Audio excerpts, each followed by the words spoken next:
Hi, this is Mike again. I've been publishing a few how-to videos and several people have asked me about my soldering station. So I thought I'd give you a little bit of an update on exactly what I have here.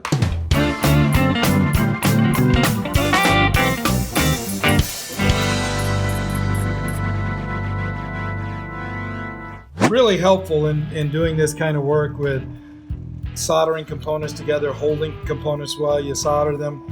Really helpful. Let's just kind of quickly look at it. Basically what I have is a pair of what's called helping hands. There are a lot of these available, a lot of different configurations. Amazon's got them all over the place. You can see them. Again, the name is typically helping hands. I have an older set and I've mounted on basically a 10-inch by a 7-inch board. I use it as a soldering station. What I did is I put a little dowel rod in and I'm able to put my roll of solder on the back. One of the things I also did was I installed some neodymium magnets along the front edge. You've seen these, you can buy these pretty much anywhere. Really heavy duty magnets. They really hold things tightly. If you've got a pot, works real well at holding it while you're putting everything together. The helping hands, this is another one that I have. This is more like what they sell on Amazon. I went ahead and used JB Weld to weld it to this platform because by itself is a little bit wobbly. Really handy little tool. You'll find a lot of uses for it.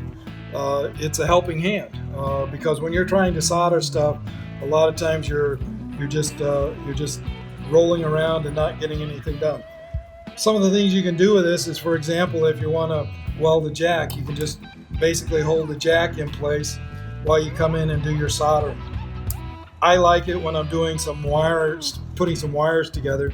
Here's an example. If I want to solder these two wires together, what I do is basically just twist them together, stick it in the helping hands, then take my soldering iron.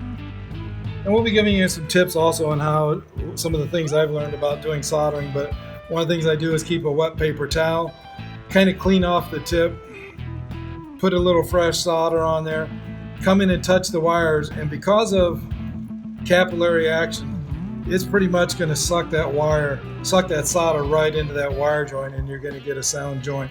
Really nice way to connect it together. Also a great way when I'm finishing off, a lot of times I'll put a piece of heat shrink tubing on there, take my little butane torch, and I just kind of come together, heat it all together, and I kind of crimp the ends to hold it together. So now I've got a nice connection. Another thing I recommend is really handy and really helpful. Again, get yourself a pair of wire strippers that go down to 30 gauge. The Gardner Bender Gardner Bender GS361 is such a wire cutter, goes down to 30 gauge. If you're hooking up wires to the back of the pot, or if you're hooking up wires to go onto a jack, I always recommend the first thing you do is come in and tin the wire. Get some solder on it. Again, capillary action will suck it in. Get a nice bead of wire on the whole wire. You can see it really looks good. Then I come in and I trim it back to about 1/4 of an inch. And now this is pre-tinned and it will solder much easier if you're trying to get it on a jack or you're trying to get it on the back of a pot. Again, a handy tool. I recommend it. These helping hands are dirt cheap on Amazon. This is an older one. It's pretty good quality. This is more like what you get from Amazon today.